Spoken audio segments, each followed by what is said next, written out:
Mga ka-chubby, welcome sa channel namin, Chubby Bikers. Meron kasi akong nabili na pamatay ipis online. I-share ko sa inyo para aware kayo sa produkto na nabili namin.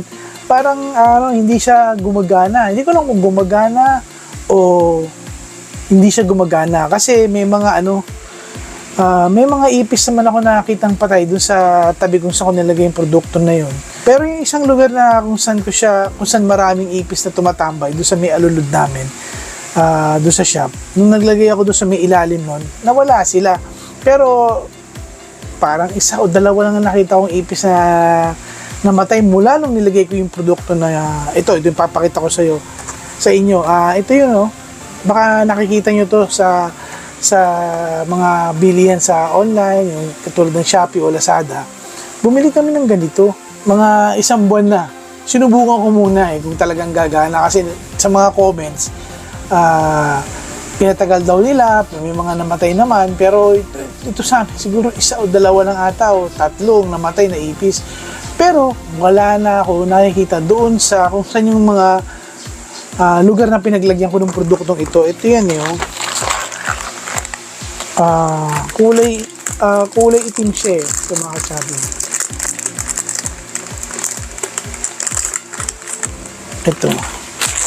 Ito siya mga ka-chubby. Meron siyang amoy, para siyang kakaiba yung amoy niya, parang basta meron siyang amoy, pero hindi naman masama, mabaho. Sabi po, yung papasok doon yung ibis, kakainin nyo na sa loob, tapos ikakalat daw nila doon sa mga kasama nila, tapos mamamatay silang ganon. Doon sa kung saan lugar ko ito nilagay, siguro isa, dalawa, yun lang yung pero wala akong nakitang maraming namatay na ipis. Yun nga lang, wala na ako nakikitang ipis doon sa lugar na yun. Wala nga lang akong nakitang yung maraming namatay. Hindi ko alam kung gumagana tong produkto na to o hindi. Hindi ko lang kung pero mura lang ito mura lang yung presyo nito pag bumibili kayo sa online. Ilalagay ko na lang dyan sa description yung presyo niya. Pero kung sakaling makita nyo to, nasa sa inyo kung gusto nyo i-try. Pero yun nga, yung sa amin, sa experience namin na nung ginamit namin produktong to, mangilan nila lang yung namatay. Although, wala nang ipis doon sa lugar kung saan ko siya pinatong-patong. Ipapakita ko dito sa video na to yung mga lugar na pinagpatungan ko. Yun nga, sa may alulod. Ito mga ka-chubby, ito yung lugar na sinasabi ko kung saan dati tumatambo yung mga ipis. Ayan, dito sa lugar na yan. Yung singit na yan. Dyan. Yan, hanggang dito sa baba. Ito, alulod to. So, tumatambay sila dyan. Sumisingit sila dito sa mga butas siya sa gilid dyan. Hanggang dyan. Dito ako naglagay ng produkto na yon. Yan, mula nung nilagay ko yan, nawala sila. Pero yung mga namamatay, siguro isa lang nakita ko dito o dalawa. Yung dun sa likod ng lalagayin namin ng maruming damit sa banyo, kasi nagtatago sila dun Ito naman mga ka-chubby yan. Dito naman to sa banyo. Ito itong lugar na to. Ito yung singit. Dito nakalagay yung mga marurumi naming damit. Bali dito siya nakalagay sa likod dyan. Wala na ako naipis na nakikita dyan, pero wala naman ako nakikita patay na ipis. Sa ngayon, wala ako nakikita ipis. Wala rin naman ako nakikita namamatay na ipis hanggang ngayon.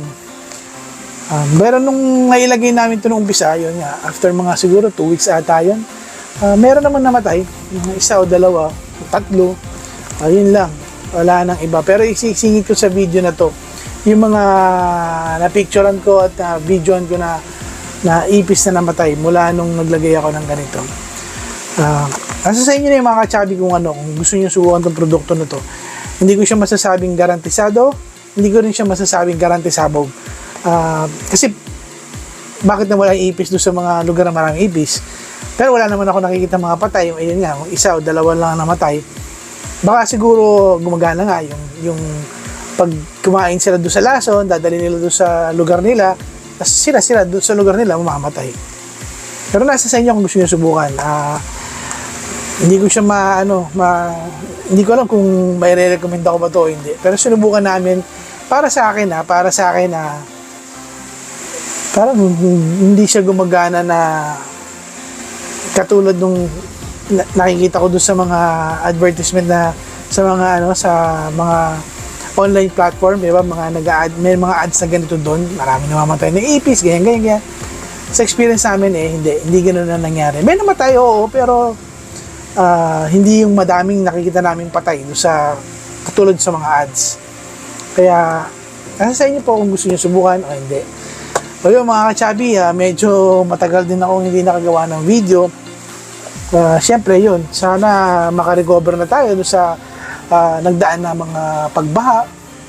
Kawawa naman yung mga kabayan natin na mga nasalanta sila nung malakas na ulan na dumating, tapos nabaha pa yung mga lugar nila. Sana makarecover yung mga naapektuhan doon sa dumaan na bagyo at sobra yung pagbaha. Sana makarecover lahat.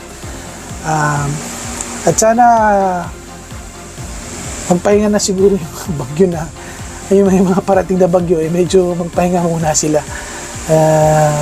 Wag muna nila dalawin tong bansa natin kasi kawawa naman yung mga naapektuhan. Yung lugar namin ito, sa kami nakatira, ang bumaha lang dun sa may parting tulay kung saan malapit yung creek yun, umapaw talaga yun. Umabot hanggang siguro hanggang dibdib ata yung lalim. Pero dito sa lugar na sa amin kung saan kami nakatira ngayon, hindi naman kami inabot. Pero yung mga nandun sa baba, sila inabot. Nga lang, kawawa naman sila. Yun. Okay mga ka-chubby, maraming salamat po sa lahat-lahat po ng subscribers na patuloy na sumusuporta sa amin, sa mga bago namin subscribers. Maraming salamat sa inyo sa papanood nyo ng video namin. At sana itong video na to ay nakatulong po yung pinakita ko sa inyo yung produkto na yun nga, pamatay daw ng ipis pero hindi ko alam kung talagang namamatay yung ipis o hindi ko alam. Basta hindi ko gumagana pero wala nang ipis doon sa lugar kung saan ko siya nilagay. Wala ako nakikita mga ipis, hindi katulad dati. Maraming ipis doon sa may parte na loob. Isisingit ko dito sa video na to kung saan yung alulod na sinasabi ko. Yun, sana po ingat kayo palagi.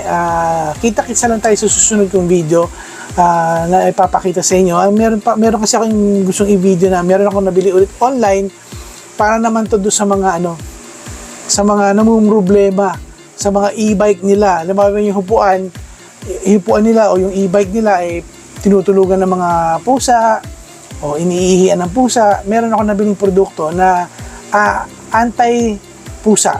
Hindi naman nasasaktan yung pusa. Pero hindi na sila pupunta sa mga hupuan ninyo o sa mga e-bike ninyo. Para sa susunod kong video, ipapakita ko sa inyo. Ingat kayo palagi at God bless sa inyo. At maraming salamat po sa patuloy niyo pagsuporta sa channel po namin, Chubby Bikers. Bye-bye!